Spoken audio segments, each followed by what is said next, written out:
Hello, journals. Welcome back to another edition of the 5-Star News. I'm Jacob Morris. And I'm Mason Dodson. Today we're going to get you guys started out like we always do. We got some school announcements and weather with Nathan McCoy and Pierce Monroe. Here's Heritage Happenings. Thanks, guys, for an awesome intro. Now, let's jump right into some Wednesday announcements. Attention students, AP exams will be administered for HHS students on May 2nd through the 12th at Burning Bush Baptist. If you're interested or have any questions, contact Mr. Franks in the school counseling office. Next up, the deadline to order your yearbook is approaching. Place your order online at jostens.com by April 30th. And finally, graduation is only a few weeks away. The event will be held on May 26th at 7:45 on the football field. Who's excited? Now, let's get you over to Pierce for your weather forecast. Thanks, Nathan, for those great announcements. Now onto your 3-day weather forecast. Today it will be sunny with a high of 72 and a low of 44. Thursday, it will be sunny with a high of 77 and a low of 45. And for Friday, it will be cloudy with a high of 77 and a low of 52. Now let's get you back to our anchors for more news. We had prom last weekend, and I wonder who prom king and queen were. I don't know, but I wonder how the event went. Me too. Here's 5-Star News reporter Ben Donetsky with more on the prom recap. So this past weekend, we had our junior-senior prom at the Commons. Weather was perfect. I thought the venue was incredible. Student behavior was great. I saw a lot of smiles. You guys looked great out there, all dressed up. So I thought it was an incredible night. I just want to give a shout out to the sponsors and class officers for all the work they put into it, and to the SGA students who came and worked just to get the food out there and replenish it and help clean up. So it took a lot of work, a lot of effort, but it was definitely worth it. Just beautiful nights, wonderful prom.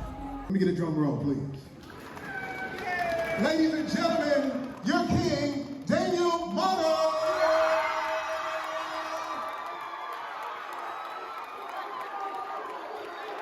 Yeah, prom king this year, Daniel Motter. Really came out of nowhere, Daniel did, but he enjoyed the moment.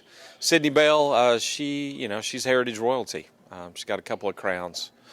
Well, after campaigning for my election into the position, I felt really great. How about you? I didn't know what to think. It was pretty good, though. Yeah, My campaign worked. I didn't think it would. I had no campaign. Anyways. Sydney, how does it feel to be homecoming queen and prom queen? Insane. That's about it. It's crazy. It's nothing I would have ever thought in middle school that I would ever get. So that is crazy. I heard Teacher Appreciation Week was this week. I heard that too, Mason. Are there any teachers you appreciate? I'll have to go with Miss Fennell. I'd have to go with Miss Brown. Well, we appreciate all teachers, and let's see what they're going to get this week. Teacher Appreciation is coming up. It is from May 2nd through May 6th, and we're going to start preparing for this next week. SGA does a lot of activities for Teacher Appreciation Week. Starting next week in front of the Media Center, there is going to be a table where you can stop by during lunch and write your favorite teachers a physical thank you card. And we're going to keep up with those all week long. And then the first day of Teacher Appreciation Week, we're going to put all of those thank you notes in the teacher boxes. There's also a digital form available to you right now. If you go to your class Google Classroom, so if you're a freshman, you can go to your freshman class of 2025 Google Classroom, and there's a form on there that you can fill out. And we're going to use all of those to do shout outs for Teacher Appreciation Week on our Instagram page and on our Twitter pages. So make sure that you write your favorite teachers notes to let them know that you appreciate them and why they have made an impact on you. We just want to appreciate anybody that has made a positive impact on all of our students during Teacher Appreciation Week. There's several other things that are going to be going on during Teacher Appreciation Week. I know Beta is going to do some things, NHS is going to do some things, Cheer is doing some things. Hi, I'm Emily. I've been in SGA for 2 years now. This year I'm very excited for Teacher Appreciation Week because we'll be doing giving out snacks. We'll be doing candy and teachers boxes. Well, I'll be doing that actually. There will be ice cream during one day at lunch. They'll be giving out stuff to teachers because they've done a lot for us. So I'm very excited, and it's definitely something that you guys should participate in because we'll be writing notes to them. And you can do whatever you want because appreciate your teachers. They're really, really cool. I'm in Beta, and for Beta, we are doing handwritten cards, and we're going to pass out some goodie bags to them on the first few days of the week. So I've already turned mine in, so teachers should be getting some goodie bags and some handwritten notes the beginning of next week, and we appreciate all of the teachers and what they do here at Heritage.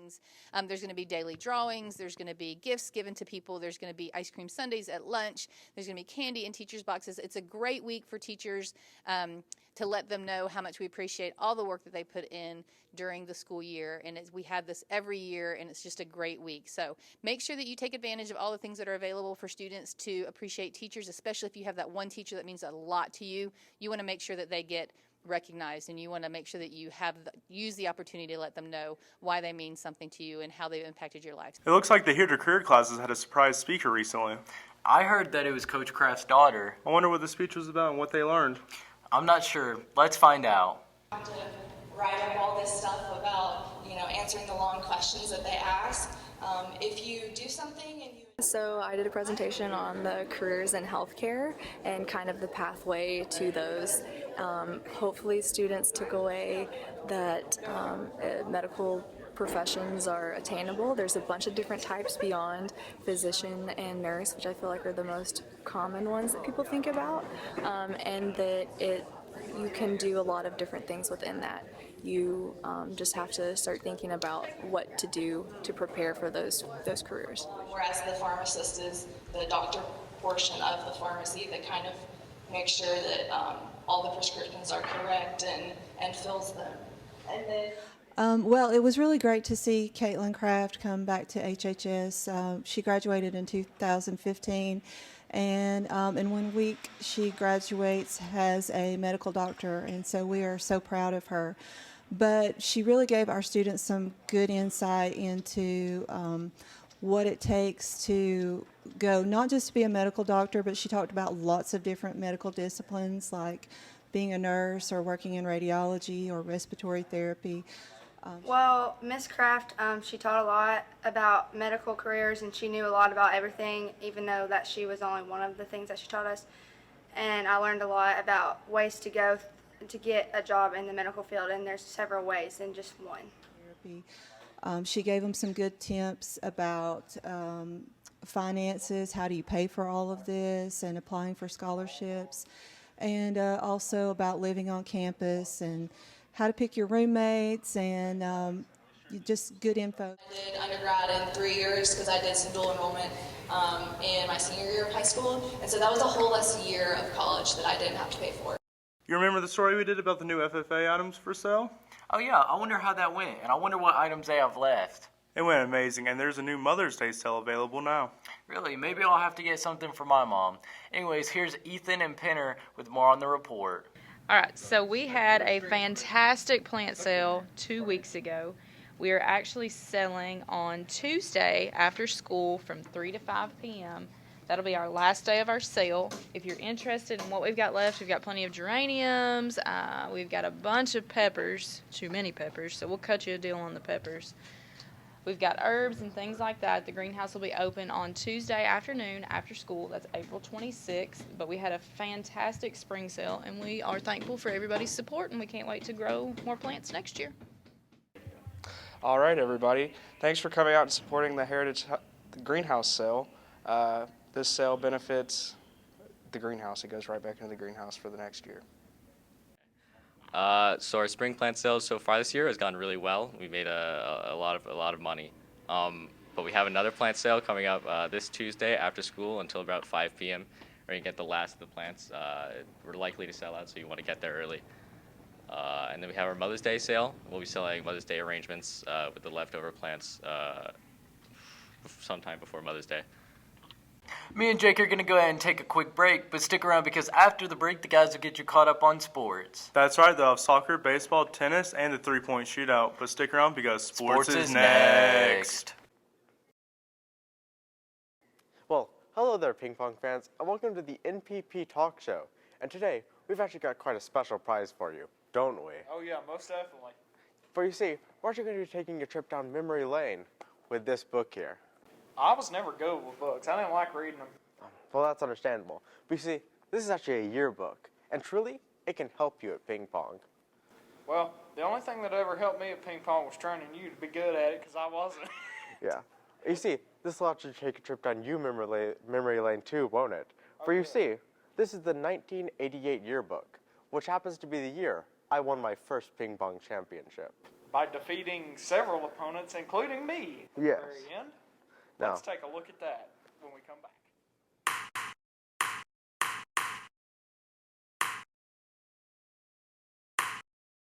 good job. Yes, I'm finally the ping pong champion. I sure do love reminiscing, but I think it's about time we get on to our next segment. Now, why don't you get ready for Owen's special selling segment?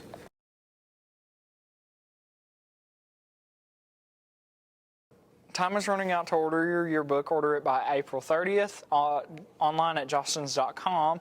And if you want a senior spotlight this year, time is also running out to do that. Contact Mr. Peace at this email. A fourth of a page is $85, a half of a page is $150, and a full page is $250.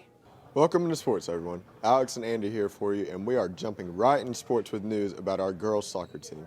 That's right, Alex. Coach Terry's squad was down in Athens, Georgia this past Monday trying to knock off the defending state champs, North Oconee. The Titans ended our girls season in the Final Four last year. How did Monday's rematch go? Let's get you to the highlights. So Monday girls soccer played in the quarterfinals. Had to go down to North Oconee. They were defending champs, and really good team, 20-0. And first few minutes they kind of stunned us. They were really fast. They were flying around out there. It seemed like they had 15, 16 girls on the field, but we couldn't quite weather that early storm. They scored a few goals on us early on, 3 goals in the first 11 minutes, I believe, and then they tacked on one more. Yeah, we played North Oconee in the second round of state. We lost, but we did pretty good. They scored in the first, 30 minutes, and then they didn't score the next half. So we held on pretty good. Everybody was sad. People cried after the game because it's the last game. But, yeah, that's it. A few minutes later, so we were down 4-0 pretty early on. But the girls kind of shook it off. We started playing a little better, made an adjustment or two, and played really well. The rest of basically the last 60 minutes of the match, we held them scoreless. So ended up losing 4-0 to a really great team. I'm really proud of the girls' effort, and they didn't hang their head. They didn't give up. Kept fighting and playing hard, and played really well the second half especially. We ended the year 14-2-1, so a phenomenal season. Had 5 seniors this year. So we're really going to miss those girls. Just fantastic soccer players, fantastic human beings. Really going to miss those girls next year as they graduate. They're going to be awesome at whatever they choose to do, and we're looking forward to seeing what kind of, where they go and where the future holds for them. Congrats on a great year, ladies. We are very proud of you and your coaches. To tennis now, and both the boys and girls teams traveled down to Savannah, Georgia on Tuesday to play their Sweet 16 matches in the GHSA state tournament. Yep, and the girls had a rematch of their own as they played the Island School, a team that they knocked off in the Elite 8 last year. And the boys hit the court against Benedictine. Could they each get a win and advance to the Elite 8? Here's Coach Green with the match recaps. Girls went down to Savannah, Georgia. We've been down there the past 2 days, and we played Islands High School. We beat them yesterday with a score of 3-1. We had wins from our number 3 singles, our number 1 and 2 doubles, and all of the girls played great. I was very proud of them. We had to overcome a lot, just traveling down there, and sun poisoning, a little bit of sun poisoning, sunburns, the heat, but I was very proud of all of them and how they overcame that. Okay, playing the Islands yesterday, I feel like they weren't as good as I thought they would be. And so I felt like they were like every other competition. So we won 6-1, 6-1 in my match. And I feel like that's what we've won most of the season. And so I think we did a really great job. The boys tennis team lost a tough match yesterday down in Savannah against Benedictine High School. It was a really close match. The boys played their hearts out. I was really proud of them. Benedictine was really similar to us. I mean, I think what it boiled down to was being down there, honestly, playing on their home courts. They had a big advantage with their student body out there, providing a lot of support for their team. And every match except really one was really tight, and the one that wasn't really tight, Caleb Biddle won at number 3 singles for us. He won 6-2, 6-0, really just beat the kid without a problem. But the other 4 matches were really close, and Benedictine won 3 of those to clinch the match. The boys had a very, very close loss. My partner Tanner and I played one doubles and had a good match, but we ended up losing 6-4, 6-3. So definitely some things that we can improve on. We're sad to be losing all of our seniors for next year, but it's going to be a great season. JT Halloran had 2 singles and Nathan Min at 1 singles. Had 2 very tough matches that played forever. So we're very proud of all of our seniors, and we will miss them very much next year. The 4th match that didn't finish was JT Halloran, who literally left it all out there yesterday. He was one of our seniors. He faced the brunt of all the students pretty much on his court and handled it really nicely. Lost the first set in a tiebreaker, won the second set, forced the third set, and was cramping up really bad, could barely hold his racket, and then his legs cramped up, but he was still fighting when the overall match was stopped, and he was trailing 3-2 in the third set. So we're really proud of JT. Never gave up. So we're down to the last 2 matches. If we win both of them, we win the match and go to the Elite 8. We got our 2 best players out there, our number 1 and number 2, Nate and JT. But JT stood out there as long as he could and played. Nate lost 6-4 in the third set, and Benedictine won the match. So, it was really close. I'm proud of them. We got some work to do. We're losing some awesome seniors, 5 of them, so it's going to be a whole new team pretty much next year. So we're happy that we got some good guys coming back. We're sad the seniors are leaving, but I was proud to be a general yesterday. Those guys really held their composure and played really strong tennis. To baseball now, and the Generals' chances of playing in the state tournament came down to this past Friday night in a doubleheader matchup versus Cedartown. One win over the Bulldogs would punch Coach Beagle's team's ticket to the tourney. Could the boys get her done? Here's Evan Wingrove and Brandon Hamilton with the doubleheader recap. Yeah, hey, just to recap catch you guys up on our last series of the season. It was with Cedartown. Cedartown has actually already had locked up the region championship as a number 1 seed. So we played them last week. Was able to beat them here at our place on Tuesday 6-1, as you know. And then we had to go to their place on Friday and play a doubleheader. 2 tough games, difficult games up there.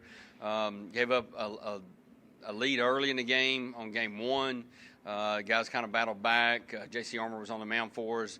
We battled back, scored some runs, had some guys do some good things at the plate, and basically just kind of come up short in game 1, 7-6. So, but the good thing is in game 2 of the doubleheader, we kind of took that momentum from game 1 and applied it to game 2. Brady Chandler was on the mound for us. Went almost the entire game. He had a little help at the end from Garrison May. Game 3, we came out. Brady Chandler was on the mound. He pitched probably the best game he's pitched, and we just made plays behind him, and we hit when we needed to.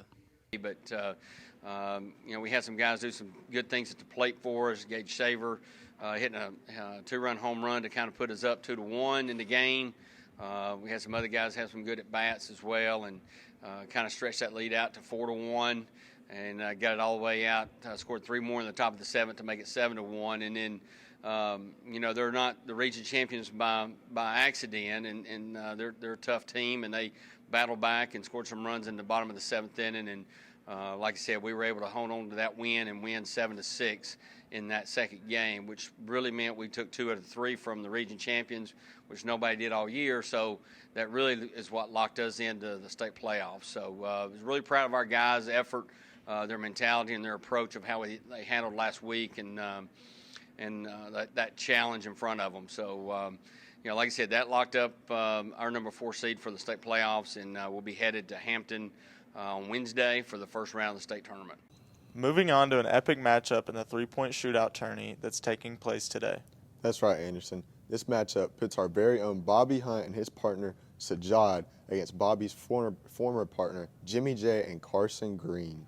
What's so special about the matchup? Well, let's get you to Mason Dotson, Jake Morris, and Cooper McKee, who tell us this one has some personal issues involved. All right, brother, let me tell you, we're to the final. I mean, not to the final, but we're going to the final. Jimmy J, you dropped me last year. We went to third place. Now you think you can go all the way. But let me tell you something, brother. You look at the list. Whose name come up next on the next game? Me, baby. And I've been working out all summer. I guarantee you it's going to be a game. If you're not there, if you're on vacation, you better come early because the gymnasium's going to be packed. And Jimmy J, I got your number, baby. I got your number. 2 teams will walk on the floor. 1 team will come out. Don't be nervous or scared. It's going to be on. All because we was partners, and you dropped me, man. We won 3rd place last year out of 565 teams. We came in 3rd place. Now you want to go all the way and got Carson Green. He's a basketball player. Well, brother, let me tell you something. I got Larry Bird on standby. Thank you. Well, me dumping Bobby was a mistake. Here I am without him, and he's talking trash behind my back because I got a new partner named Carson Green. And meanwhile, I've been winning with Carson, and Bobby's getting jealous.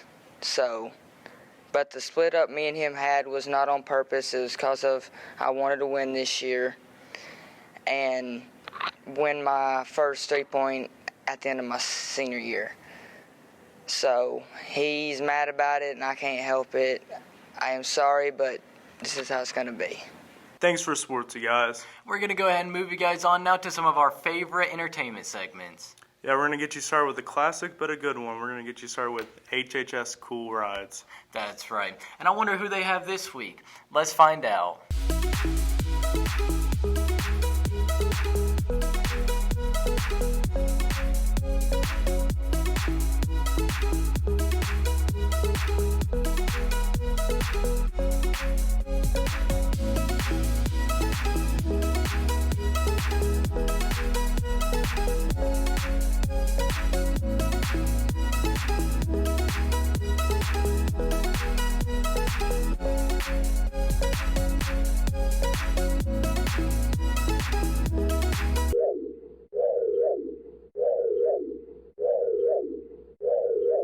My favorite car is the 1966 convertible Mustang from the movie series Princess Diaries 1 and 2. It's a very nostalgic movie for me. I grew up watching it, and it's also just a very pretty car in general. Yeah. Okay, as far as favorite car shows or movies, I would have to go with a show that I watched as a kid coming up and had one of the coolest cars I'd ever seen at the time. And I'm talking like I was probably, 8, 9 years old, I guess, or whatever. So a long time ago. But it was, the show was a show called Starsky and Hutch. And it was 2 partners, police partners, detectives, whatever. But they drove the coolest car. It was a red Gran Torino with a white stripe that you would never see on a vehicle today at all. But it was just a cool show. They, obviously drove the heck out of the car and did all kinds of pretty cool things on the show and so forth. So without a doubt, man, my favorite would be Starsky and Hutch. Hey Jake, do you like regular drinks or diet drinks better? I'd have to go with diet. I like both. Anyways, I heard that's the question this week on Charlie's Choice. What did students answer? Let's find out with this week's edition of Charlie's Choice.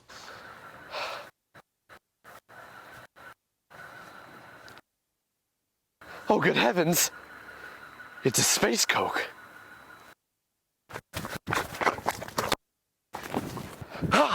The day has come.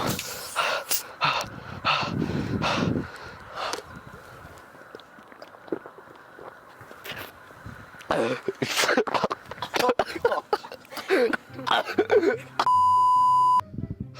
back with another segment of Charlie's Choice.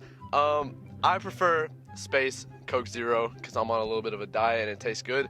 But I want to know other people's opinions on diet drinks versus regular sodas or zeros. What's their thoughts on it and if they like them or not. I'm here with James Kennedy. James, what's your opinion on diet sodas, zero sodas, all of that stuff? Because there's a lot of controversy surrounding them sometimes. So what you think? Yeah, I think they're pretty cool actually. Zero sugar, 0 calories, cool gray can, tastes better than regular Coke. Nothing like Diet Mountain Dew, it's still green. It is still green. And what's your opinion on Space Coke? Because some people be hating on it. I don't know, it seems a bit suspicious. I've never actually tried it and I don't really want to. That's unfortunate. I'm here with Dr. Trobaugh, and today I'm asking him, what's your opinion on diet sodas, 0 calorie drinks, and all that?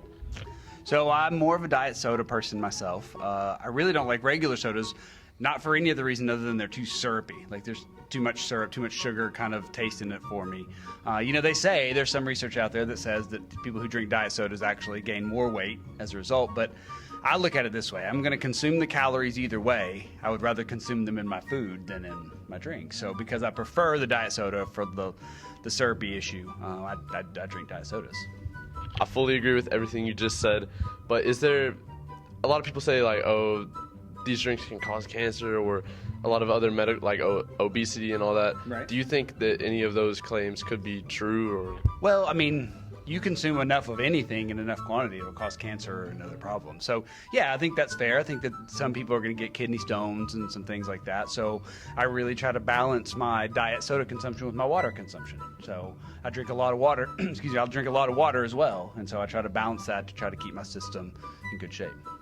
I'm here with Micah Ward. Micah, what's your opinion on diet/0 calorie sodas, and what do you think about them?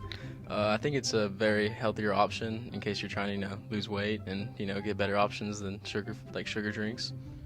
Okay, that is a good thing. I agree with that. But some people say that it could cause cancer, all this stuff. There's just a lot of controversy. Do you think it's true? Do you think it's false? What do you think? I think it's pretty bull because I know a bunch of people have been drinking it for like 50 plus years and they're still kicking pretty good. So I think I'm going to roll pretty well with it, I agree. Diet soda. For the top. Yeah. For the top. For the top. I'm here with Coach Green. Coach Green, what's your opinions on 0 calorie drinks/diet sodas? Well, obviously with my body, I'm not a real huge fan of them. I'm a pretty big fan of Dr. Pepper and sweet tea. But I'm trying to lose a little bit of weight. So I'm trying to cut out Dr. Peppers and sweet tea. And I've been going to this sparkling ice fruit punch, which is not bad. It's not bad. It's got a little bit of an aftertaste. It's not a Dr. Pepper, but it's okay. And then also, obviously, you can go water. But if I had my choice between the two, I'd go Dr. Pepper, to be honest with you, sweet tea. And with that, we'll wrap up this edition of the 5-Star News. That's right, but we'll be back later in the week. So until then, stay classy, Heritage.